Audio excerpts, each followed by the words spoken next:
For exclusive podcasts and more, sign up at patreon.com/partnersincrimemedia. This week's Law & Order Marathon winner is Ashley Brumett of Orrs Island, Maine. Ashley will get a marathon decal showing she watched 26.2 hours of her favorite crime show. To be next week's winner, sign up at lawandorderpodcast.com. I'm Kevin Flynn with Rebecca Lavoie and Lauren Vandermeer, and these are their stories. You think you know who did it, but you don't know who did it. Law and order, law and order, law and order.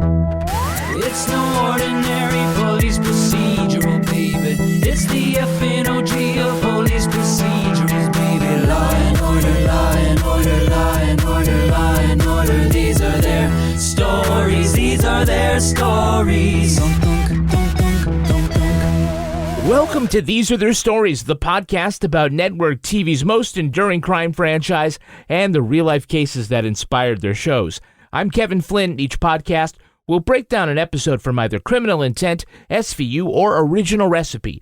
And this week we're looking at SVU Season 2, Episode 5, Baby Killer. He's old enough to know the difference between right and wrong. But not to understand the consequences of his actions. He brought a gun to school. He knew what he was doing. Joining me to do just that is true crime author and the host of Crime Writers On and Netflix's You Can't Make This Up podcasts, Rebecca Lavoie. Hello, Rebecca. Hello, Rebecca. Hello, Kevin. Thank you for having me back to discuss such a lighthearted episode of this Did you show. just start to say hello, Rebecca? I did. Thank you. But thank you for having me back to discuss another lighthearted episode of Oh, SVU. it's so, yeah. Appreciate it. It's really uplifting. Yes. Now, rounding out our panel is our special guest for a really bad episode, I guess. From the Drinks with Death podcast, it's Lauren Vandermeer. Hello, Lauren. Hello. So excited to be here. All of your fans know you as Lovin', but we're just going to call you Lauren, if that's all right. You can call me whatever you want. Just don't call me Baby Killer. Oh, gosh, no. I want to give a special note to our listeners that on Thursday, February 24th, it marks the return of Mothership Law & Order to NBC. That's tomorrow night, by the way, if you're listening on the main feed. We're going to have a special review episode in all the feeds on the following Wednesday, so make sure you set your DVR. All right, so your podcast, Lauren, Drinks with Death, discusses all the strange ways you can die. Oh. Death by icicle, death by neckwear, death by foam, What? death by cotton. I got to ask, what's the stupidest way to die? Oh, Lord. There's a lot of stupid ways to die. Is there one that you just go, I'm really afraid of that one? I have a lot of fears now. You know what? The biggest one that freaks everyone out is the Q-tip. What? Don't put a cotton swab in your ear. All the way in, you can kill yourself. You can it will fester there and grow and infect and rot a hole in your brain, in your skull. Wow. It is. Wait, have you done an episode about the neti pot yet? Because I am fascinated by that. Because by the way, I love a neti pot. I'm all about it. But I heard once about that brain-eating parasite that get into your head because you had a stuffy nose and you wanted to get rid of it.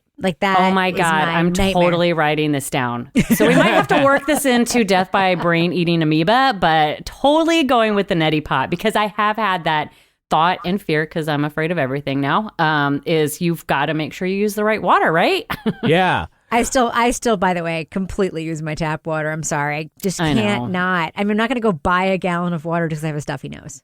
Lauren, are there any particularly memorable dispatches from SVU? Way that people have gone? Oh, gosh. I think that there are several where people have taken something up the rear, and that sounds like a really awful way to go. I don't know. I thought John Stamos getting blown up with a scuba knife filled with compressed CO2. I thought that was pretty original. That was bad. That is something new. I'll have to look into that one. So, Lauren, of all the franchises, which two cops are your favorite detective team? Favorite Law and Order detective team. I am going to just have to go classic with Briscoe and Green. Yeah. They just, you can't beat them. Yes. Are you turning to me because I'm going to say it? Say it. Because Green is gorgeous. He's gorgeous, absolutely. So dreamy. He is. He is So gorgeous. dreamy. He's gorgeous. And can you tell us who's your favorite prosecutorial team? Favorite Law and Order District Attorney Prosecutorial Team. I'm also going to have to go classic with McCoy and Kincaid. Yeah. And I have to say that I actually didn't realize that they were doing it Fucking until I started listening to These Are Their Stories. We're always educational. about this. Listen, I mean, I learned something new. I didn't realize it until Kevin told me. So Well, now you can't unsee it. you can't. It's everywhere. They So are are you definitely a fucking- shipper now for them? Are you what would we say? A Kincoy? Kincoy. A Kincoy. We're gonna have a Ooh. T-shirt this week. Coy-Cade. Kincoy, yeah. A McCade. McCade. McCade. Oh, Yeah. I don't think Kincoy's better. McCade. McCade. All right. If we're Flynn Voy, they're McCade. That's how it works. Okay. All right, now let's take a look at the first half of this episode. Special Victims Unit, Season 2, Episode 5, Baby Killer. Well, we start on poor Ms. Pavick patrolling morning recess, breaking up disputes over who gets the dodgeball, and being first responder when 6-year-old Carly Jackson is shot in the playground. The gunman, say that way, the gunman is a 7-year-old second grader. Mrs. Barrera, I'm sorry about the misunderstanding. Elias wasn't the one who was shot. Oh, thank God. He was the shooter. What? Sir, do you own a gun? No. Does your son have access to one? I don't know how. Elias Barrera says Carly was always trying to kiss him, and he admits shooting her. And so ends another 4-minute episode of Law & Order SVU. Oh, but wait. How did Elias get the gun? After school, he went to Mrs. Strada's off-the-books daycare menagerie, but she runs a tight ship. Elias's teacher shows Benson and Stabler a drawing he made of 2 stick figures shooting another stick figure wearing camo pants. Cabot pleads with her boss, Chief Assistant DA Charlie Phillips, to show compassion, but he tells Alex to throw the book at the child. Elliot and Olivia learn the gun Elias used was also used in the murder of a drug dealer named Shorty, who died wearing camo pants. A store owner says Shorty hung out with a guy named Sweetness, who took Elias for candy and just happens to be Mrs. Strada's great-grandson. When the detectives enter Sweetness's apartment, they find a trail of blood out the window and down the alley. That's where they find Sweetness with his throat slashed. With his dying breath, he says his attacker was Machete? Matchstick? Come on, Elliot! Jesus. Well, they start to pull out of Elias, like, what happened, right? Can you tell me what happened to Carly at recess? She fell down. What made her fall down? The gun. Elias, tell me who had the gun. I did. You know what? I think we should get a lawyer before we go on. Sir. And then the dad says, we should get a lawyer. Yes, you absolutely should get a lawyer. Yeah, they should have gotten a lawyer immediately. Yeah, and get one with resting dick face. Yes. Get that guy. That guy who's going to turn out to be a perv later. 100%, right? Yeah, obviously, when your kid kills somebody, I think you should probably not take your own legal advice, right? The worst part is when Elias's parents show up and his mom is like, it's okay. It's going to be okay. I'm like, it is not. No, you're about to get railroaded. It is not going to be okay. You shot Right. somebody, A, and B, Elliot Stabler is about to question you.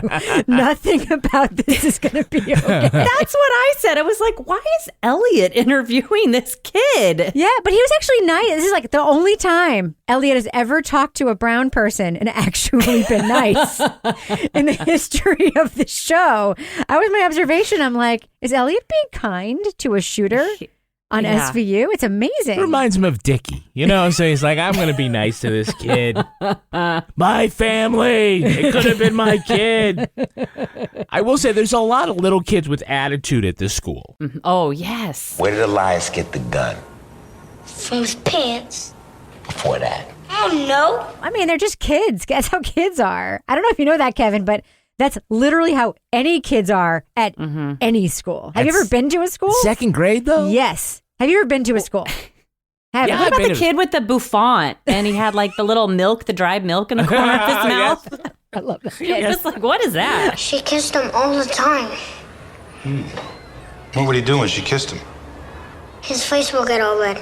I loved that kid. He was the best. He was like somebody's nephew who they were like, we need a kid for this. It's bring your son to work day. Come on, kid. I really had hoped that he'd grown up to be somebody, but he didn't anyway. But I mean, these kids, they got such toot, and I'm like, your classmate got shot at recess. I'd shut the fuck up, put my books away, and get in line. Right. We're going to the library. We're not going to hear any bitching about it, okay? You don't want to be next. You'd be like, oh, God. So their investigation takes them to a little old woman who lives in a shoe. Rudy! His body's stirred! Ma'am, are you responsible for every kid around here? Yes, they don't talk to strangers. They don't leave the courtyard without an adult. I take my job very seriously, young man. So her childcare policy seems to be sit in a recliner by the window and yell outside to kids if they act up. Yes. She can oversee the courtyard. What's wrong? It's fine. Well, I will give her credit. She understood whose turn it was for the razor scooter. Yes. So it's like, hey, it's his turn now. So high quality. High quality. Listen, it was a systemic issue, as gets pointed out much later in the episode with no preamble. And this was the best that, was available. And I will say she did seem to kind of be on the ball until we find out later that she sleeps through most of her work. People are murdered in her home. Correct. No idea. It's fine. Totally fine. It's cool. No problem. Yes, I'd definitely send my kids there. Finn and Munch are trying to track down those in Elias's orbit who own similar handguns. So they talk to Mrs. McCready, who's a nurse. She's the best. Yeah, when when they asked to see her gun, she just pulls it out of the handbag, pointed at him. The gun registered in your name is still in your possession. Yes, it is. Mind if we take a peek at it? Yes, I do. There. Whoa, You're satisfied? whoa! Put the gun down on the table. She's the best. Man, if there were 2022, she'd be dead on that floor so fast. Right? Yeah, she is my favorite character in this entire episode. Because she's like Finn back to Finn's face.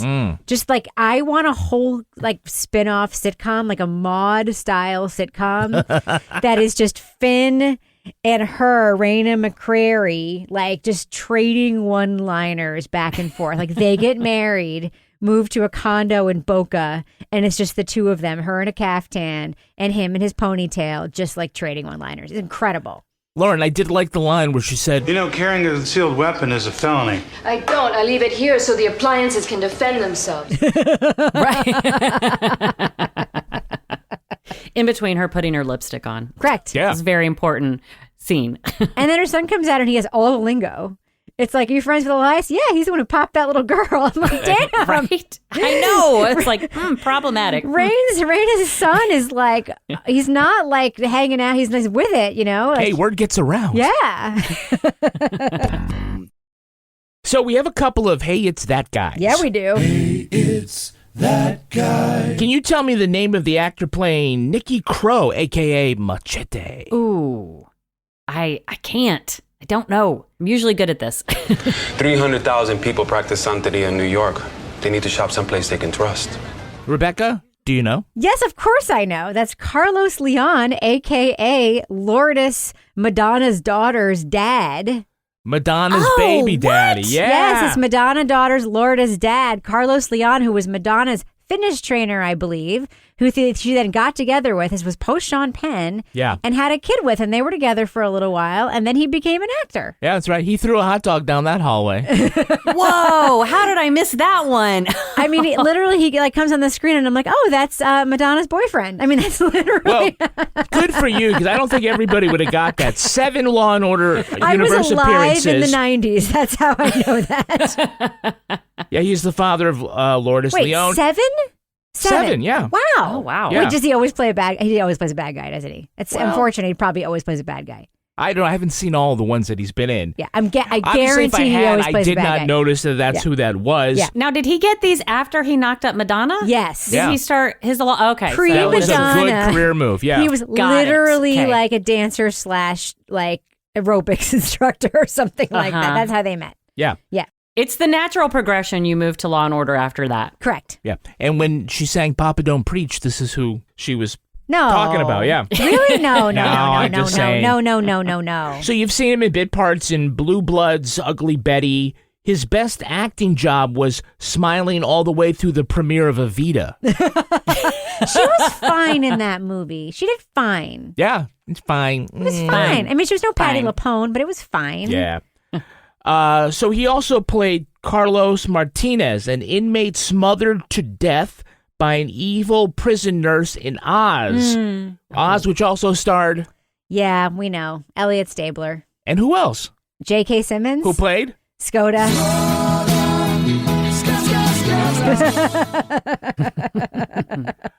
Do you recognize the actress playing Elias's mom? Yeah, it's Che Diaz, a.k.a. Callie Torres, a.k.a. Sarah Ramirez. They gave this address, not a hospital. Is he... Oh, God, please say he's alive. It's Sada Ramirez. Yes, as you know, best known as Dr. Kayla Torres on 239 episodes of Grey's Anatomy, playing, as you said, Che Diaz, the queer, non-binary, Mexican-Irish podcast host, and Carrie's boss on the Sex in the City spinoff, and just like that. The most hated character in television history, maybe? Yeah. And also, I believe she had her start in the theater. I believe she did. A lot of them did. Yes. Sarah, by the way, also came out as non-binary and uses they/them pronouns right now, just like their character on the and just like that. The show also has another former Law & Order cast member who was dispatched by a Peloton. Oh. And we're just going to leave it there at that. Mm-hmm. So can you tell me the actress playing Ms. Pivot, the vice principal who was on the school playground? Poor Ms. Pivot. I ran to her, called for help, and then I saw Elias. Oh, I don't know. Her name is LaChance. One word, LaChance. Uh-huh. She was born Rhonda LaChance Sapp, Tony Award winner for The Color Purple. Really? Yes. Oh. Rebecca knows her as the voice of Terpsichore in the Disney cartoon Hercules. No, I don't. Oh, sure you just... Never saw that cartoon. What are you talking about? Of course you must have seen it. No, I haven't. We've got kids. Never saw it. Our kids are like 20 and 21. What are you talking about? She was 8 months pregnant when she lost her husband on 9/11. Oh, no. He was a trader at Cantor Fitzgerald at the World Trade Center. She later sang Amazing Grace at the dedication of the 9/11 Museum in 2014. I bring it up because this is such a happy episode. Oh, my God. Right, yes. Way to bring the room down. You didn't do that thing, by the way, at the beginning of the episode where you're like, just a reminder, these are fictional children shooting fictional children. If that's distasteful to you, you might want to go on to a different episode. So thanks for that, Kevin. Now we're just laughing at dead fictional children. Hey, Appreciate it. I'm going to say to you and to Lauren and the person listening to this, if you're here this far, you're all in. All right? No backing out now. We are laughing at dead fictional children. I didn't get my trigger warning. So we've got several repeat offenders. Repeat offender.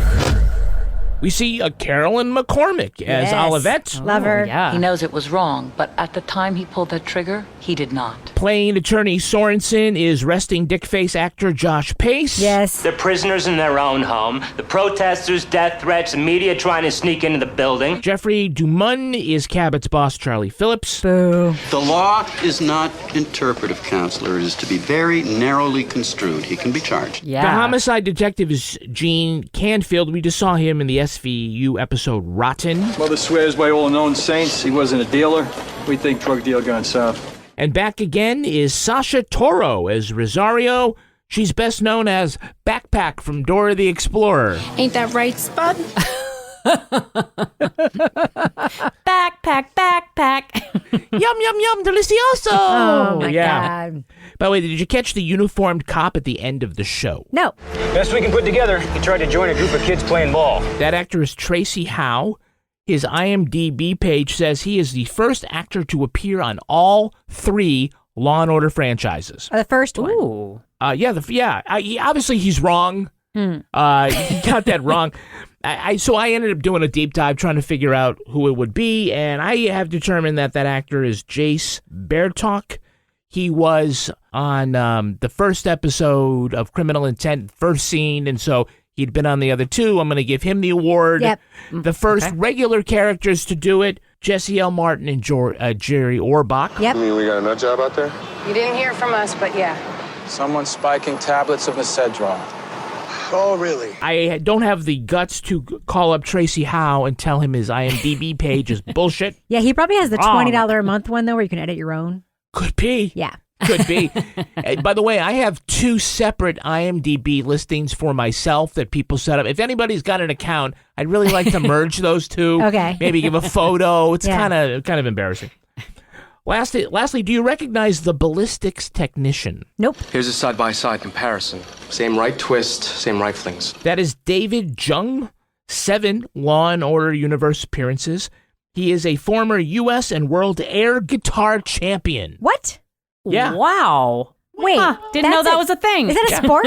It's a contest where you do the best air guitar and you get points and then you get a accolades. roll on Law & Order SVU after? Yeah, apparently so. Huh. I'll tell you I have a lot of questions about that. Like, how does that work? I mean, what if you're off key? Like, Yeah. how do you know you missed a note? With your air guitar? Yes. You just fake it. I mean, the whole Is thing it is an air faking it. judge? Yeah, they play the music and you just, wiggle your fingers and go like this. It can get a little dicey because after he did his routine, he was banned for life from Good Morning America. Why? I don't know. It was probably his air guitar was probably too raunchy. Huh. It was too good. Too good. Too good. Yeah. George Stephanopoulos was intimidated by his raw magnetism. His performance name is C. Diddy. What? Yeah. He has a website where you can buy his C. Diddy merch. Okay. He doesn't have a lot of product endorsements, but he does recommend the Puds Scooper disposable pooper scooper bag system. Okay. This is a very, very, specific character development arc of this actor. Yeah. By the way, as soon as he endorsed it, the pooper scooper people went out of business. So the trail for Shorty takes them to a Santeria shop. It's where people can get candles and live chickens for religious blood sacrifices. Yep. Look, I don't want to shit on anyone's religion, but who thinks it's creepy as fuck that 300,000 people in New York practice Santeria? It's because they all watched that movie, that Mickey Rourke movie. Angel Heart? Angel Heart with Lisa Bonet. This was very timely, right? Was it timely? That movie came out in the early 90s, late 80s, early 90s. I don't know. I don't think we don't want to downplay. We don't want to be mean to anybody's religion. That being said, that is an offshoot of Catholicism, which is in itself has its own creepy layers. Minus the live chickens. Yes. Monsignor Harrington never sacrificed a goat. Monsignor Harrington probably did a lot of other things that are far worse than sacrificing a goat. Oh, no. That being said, it is weird that there is a store for this. Well, Lauren, where are you going to get your chickens? I mean, I know. I don't know. You got to go see. You got to go to Nikki Crow. Yeah. Right? Yeah. Nikki Crow, by the way, I mean, as much as I want to be respectful of people's faiths, with where this goes with Nikki Crow, they do make it difficult with Santeria in this episode to do that. A little bit. Yes. So this is Ice-T's 4th episode as Finn. Here we are in season 2. He's underused. Yeah, by the way, this is back in the day when he was Ice-T, not Ice Space T, as he is today. He's gone Hollywood. That was the time where they would dress him like a banker with a 3-piece suit, so America could take him seriously as a sex crimes detective. But they still want to show that he is all-knowing, all-seeing when it comes to the street. So he gives all the other cops a lesson on the drug trade. Who's who? The guy right there in the corner, that's a steer. He brings the buyer to the money man. And him hanging back with the gold chain, that's the money man. He never touches the dope. Somewhere around here. 911! He's the lookout. Sweet wisdom from Finn. Is this the chase where the fruit guy catches the kid? Yeah, he runs right into the fruit guy. Oh my God. This is the kid that pretends to be Sammy Sosa? Yes. Another kid with attitude. Okay, Yes. so that fruit guy, that bodega owner, I'm afraid he's going to die. Oh. See, I thought the same thing. I was like, is this guy not afraid of ratting these people out? He snitches on everyone. He does. He's in front of everybody on the street. They're looking at him. He's like, oh, that guy right there. Yeah, he's like, that guy right over there that I'm pointing at right in front of you, officer. he deals drugs. Yep. That one over there, I think that guy killed someone. Yes. Like, that is not a thing you do when you own a bodega that is next to the corner. Like, you don't do that. I would say that there are probably those shop owners that think that if the drug dealers left the immediate area of their business, that things would be better. I'm sure. But there's also another way that they could be encouraged to leave the immediate vicinity. That is with a bullet in their face. That'll do it. We have seen these drug dealers in action in other scenes in this show. I'm just saying. You should do like those creative techniques where they just like get on a loudspeaker and play classical music, and they just walk off on their own. Yeah. So Cabot does not want to prosecute a 7-year-old for murder. Yes. But her boss does. Yes. But you know as well as I do that the youngest they've ever convicted was 11. Yes, but that was pre-Columbine. Since then, there's been an epidemic of ever younger kids killing kids with no consequence. People are fed up with it. And you're bored of being the chief assistant DA. She accuses Chief ADA Charlie Phillips of leaning into the politics because he's going to run against DA Nora Lewin, who we know from Mothership. By the way, think about this. If he had won, we'd never have Arthur Branch, which isn't so bad, right? True. This guy's a dick, though. Yep. He is a dick. Do you think he'd fire lesbians, though? Is this because I'm a lesbian? No, she's not a lesbian. Where did the first half end exactly? Sweetness gets killed. Who did this to you? Who cut you, Sweetness? Who cut you? What did he say? I think he said my shed day. My shed day. I think he said Mashuti? Even I could tell he was saying machete. And he was whispering while stabbed. What is wrong with Elliot Stabler's hearing? Machete? Shapoopy? Is that a Chef Boyardee flavor? I wasn't thinking Antonio Estrada would be speaking Spanish. So I didn't quite get the Also, by the inflection. way, machete is also a word in English. Just FYI. Not machete. Machete. You have to say it right. All right, now let's take a look at the second half of this episode. Benson and Stabler go to Cabot with a new interpretation of Elias's drawing. Look at the pants. They're both camouflage. This is not Carly. This is Shorty. Meaning Elias witnessed this murder. When he drew this, he wasn't plotting out Carly Jackson's murder. This was a cry for help. He wanted somebody to know what he saw. Elias tells Stabler that he was hiding in the closet at Mrs. Strada's home when he saw a guy named Machete shoot Shorty. Sweetness hid the gun, but Elias took it because he didn't want Machete to kill him too. The detectives narrowed down who Machete might be because the cops took names at a party that isn't quite explained, but we just go with it. Nope. Because they just whatever the hell. Cragen wants Elias to return to the neighborhood and point out who Machete is. So wearing a creepy AF Little Pigs mask over his face, he gives the signal that Nicky Crow, the Santeria shop owner, is Machete. Surprise! Olivet evaluates Elias's capacity to stand trial. The boy draws a picture of him burning in the fires of hell. He says he saw Machete outside the playground and was shooting the gun at him. Meanwhile, Phillips tricks Cabot at a press conference by giving her full authority over the case, putting her in a no-win situation politically. Using Olivet's favorable testimony as cover, Alex drops the charges against Elias. But just as the squad is about to celebrate with a drink, Cragen gets a plot twist. I mean, he gets a phone call. Elias was gunned down in the street by a 10-year-old angry that a Latino boy got away with killing a black girl. Okay, so when Elliot asks Elias what he's doing with the drug money that Sweetness gives him, he says he's buying crayons. Me and Sweetness, we talked. And he says he's got y'all hooked up and slinging for him. What do you do with all the money that he gives you? Oh, you buy games, new kicks, what? Crayons? Look, either that kid's got a ton more crayons stashed someplace we can't see, or he needs a pay raise. I mean, Elliot is the one who suggests he's buying crayons, right? The kid doesn't say he's buying. He says, I'm going to take this drug money and I'm getting the box of 64. The one with the sharpener in the back. The 128, maybe. Yeah. Upgrade someday. It's got periwinkle and it's got raw sienna and wisteria. It's got all the colors. God.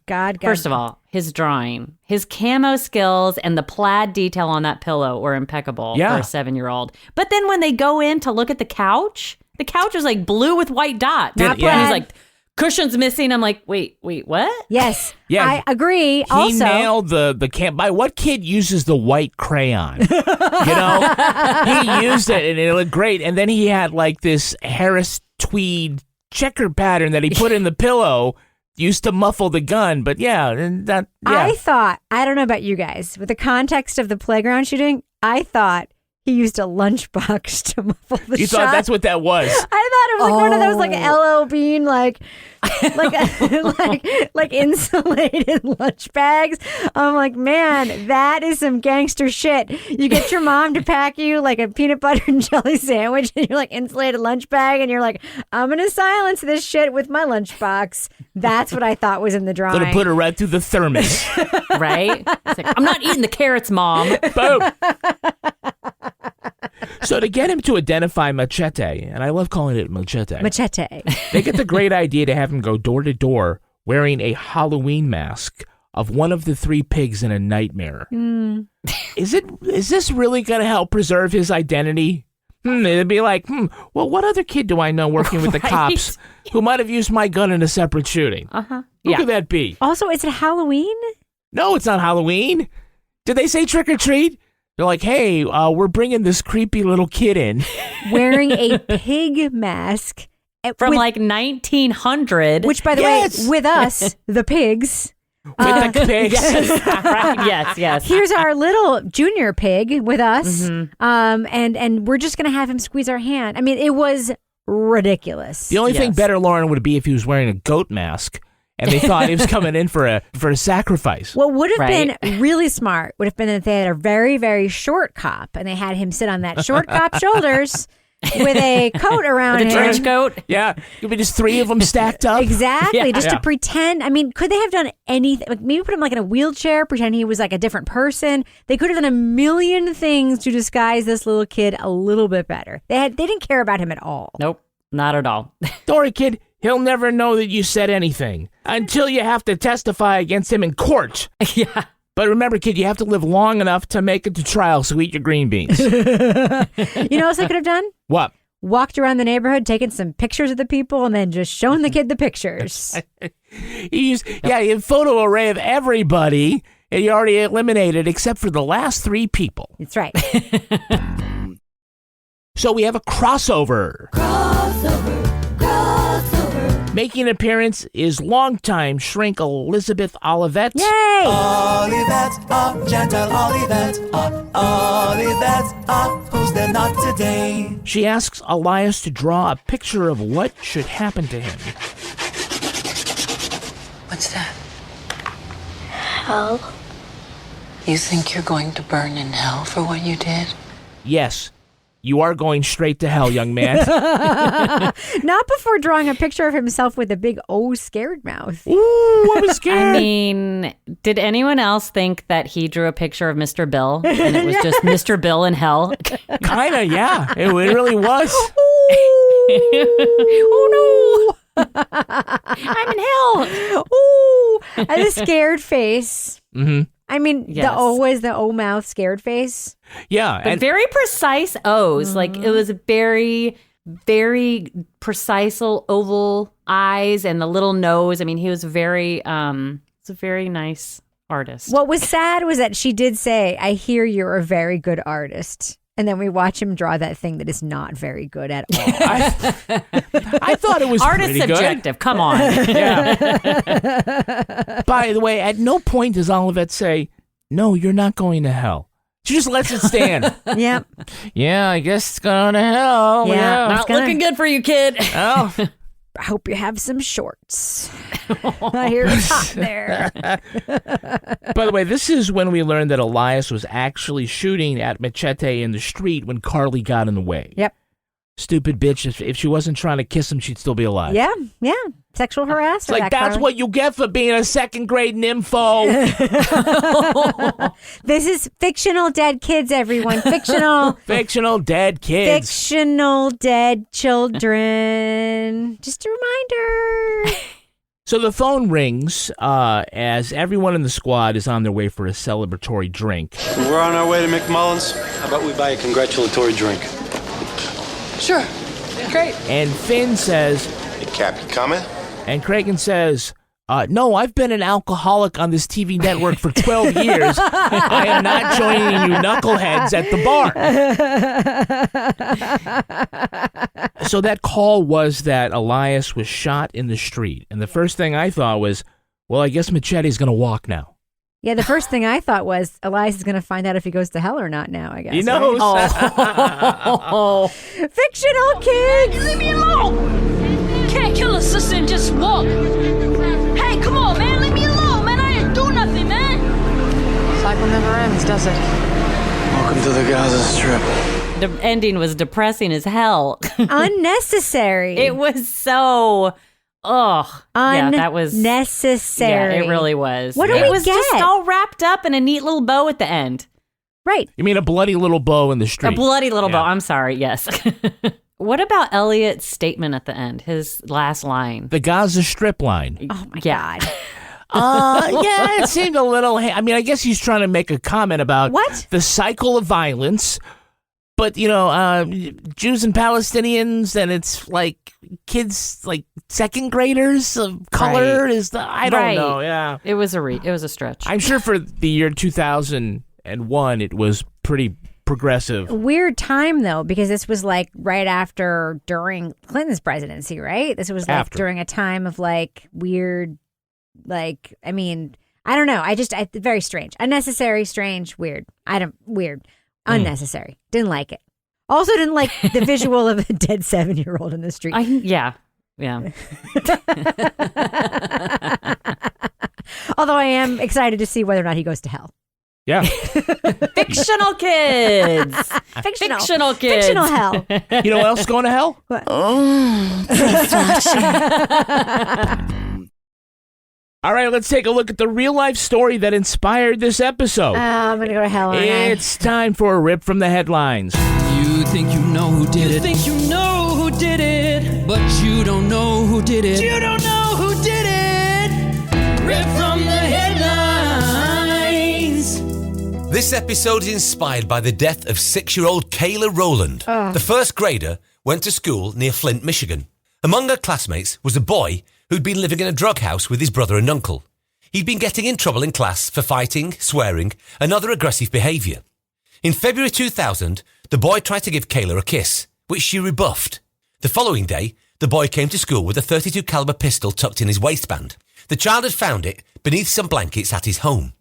While the teacher was lining up students in the hallway, the boy approached Kayla in the classroom. He said, "I don't like you," pulled the gun, and shot Kayla in the chest. The girl looked at herself in a mirror before collapsing. A shocked nation asked how a 6-year-old could kill another 6-year-old in school. The boy's uncle spent 2 years in prison for involuntary manslaughter. Charges of child neglect against his mother were dismissed. Because of his age, prosecutors didn't charge the boy. Until the 2012 Sandy Hook massacre, Kayla Rolland was the youngest school shooting victim in the US. Her killer is the youngest school shooter in history.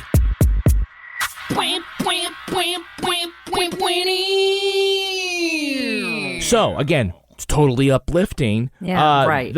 Not fictional. The boy and his brother had been sleeping on the sofa at their uncle's home, which was described as a crack house where guns were traded for drugs. The dad was in prison, but the mom wasn't around because she was working 2 jobs to comply with Michigan's welfare to work requirement. Now, the charges were dismissed, but nonetheless, she was charged with child neglect. See, it feels like the damned if you stay home, damned if you go to work trap that single mothers face with at-risk kids. No. So let's unpack this for a second. All right. In order to get social safety net assistance, she was required to work and probably reach a certain like income or hours limit. But usually it's like basis, an hours, right? yeah. So she probably had to work like 30 or whatever hours a week in order to retain those hours that required her working 2 jobs. And because she wasn't making enough money, she probably couldn't afford childcare, right? So she had no other choice other than this, right? Yeah. So this was not damned if you do, damned if you don't. This was not happenstance. This was a situation that was created by policies. I hate it. I mean, this isn't not your fault, Kevin, but I do hate it. Well, I do most hate stuff it. is my fault. I do hate it when people say, oh, you're damned if you do, damned if you don't, or, oh, this is just what. No, this was an intentional policy created so that people would continue to fail. This was a preventable tragedy. There are policies created to keep people down. This is one of those policies. The work to welfare thing is fucking bullshit, and this is exactly why. It's exactly why. I'm sorry. This is exactly why you can draw a straight line from this incident to that in a million different ways. That's how I feel about it. And, aside from that, we have not made any progress on kids dying in schools Correct. and killing right. each other. Yeah, correct. We're still here. So, aside from the welfare to work, the gun violence, we're in the exact same position we were when this episode came out, which was what, like 2000. Do you remember the time when a school shooting was the lead story on the news? Every time. And now it's like a 16-minute mark. It's somewhere in the A block, but there's always something above it. Yeah. The last school shooting story I saw, and I tweeted about it, was like at the 16-minute mark in the NBC Nightly News. It was shocking. It was a busy news day, though, Rebecca. Yeah. It wasn't. It was not. It should always be the top. Is now the Olympics might have been yet on another. it. Yet another. Yeah. Yet another. Yeah. Yet another. It's happened again, which is usually the line Lester Holt starts with. Yeah. Unbelievable. Unbelievable. Yeah. This is just part of our lives now. It's unbelievable. it is. It's awful. Now, the boy is now 28. He had an arrest for home invasion at 18 and was kicked off government assistance. But since then, he has a steady job, a young son, and lives with his mother. Kayla's siblings say they forgive him. Kayla's father, not so much. Lauren, I say that kind of forgiveness is easier said than done. That's very hard. That would be a very hard thing to forgive. Forgiveness is not for the person you are giving it to. It is for for you. Mm-hmm. Yeah. So I think if the father has not forgiven him, then the father he needs to not forgive him, right? So that's the whole thing. The guy, who's the man now, is doing what he can for himself and his family. He is doing that, and whether or not he's forgiven by this other man is not going to keep him from living his journey. This father, if not forgiving this guy helps him live his own life, then that is fine. That's what forgiveness is for. It's not for the other person. It is for you. So, like in the show, the shooter expressed himself through art. He made a drawing of a stick figure in a square house when he got taken in, and that drawing still hangs on the wall at the local police station. You can learn a lot by what kids draw. When we gave our daughter sidewalk chalk, she made a kaleidoscope and flowers. And when we gave the chalk to the boys, they drew a man peeing into a toilet. True story. The people like different shot. Beep, beep, beep, beep. It wasn't like a long stream. It True was story. just, yeah. It was a steady ass stream. I think that's really why we're going to hell. That's probably why we're going to hell. So that is going to do it for us. We want to thank our guest, Lauren Vandermeer. Lauren, where can our listeners follow you online? We are on Instagram and Facebook, Drinks with Death Podcast. And if you want to get in touch with me, drinkswithddeathpodcast@gmail.com. And Rebecca Lavoie, how can listeners follow you? I am on Twitter and Instagram @RebLavoie. And you can track me on Twitter @Kevin P. Flynn. You can tweet to us @Law and Order Pod or follow us on Instagram @These Are Their Stories Podcast. Our newsreader was Cy Frater. Our theme music was composed and performed by Uncanny Valleys. Content assistance from Travis Roy. Lily Flynn handles promotions. To get ad-free episodes of These Are Their Stories a week early, sign up for Stitcher Premium. All clips in this podcast were used in compliance with the U.S. Copyrights Act fair use exemption for criticism and commentary. Go to lawandorderpodcast.com and sign up for our newsletter for a chance to be our next Law & Order Marathon winner. These Other Stories was recorded in the Yoga Loft above the Bodega in Bay St. Louis, Mississippi studio and is a production of Partners in Crime Media.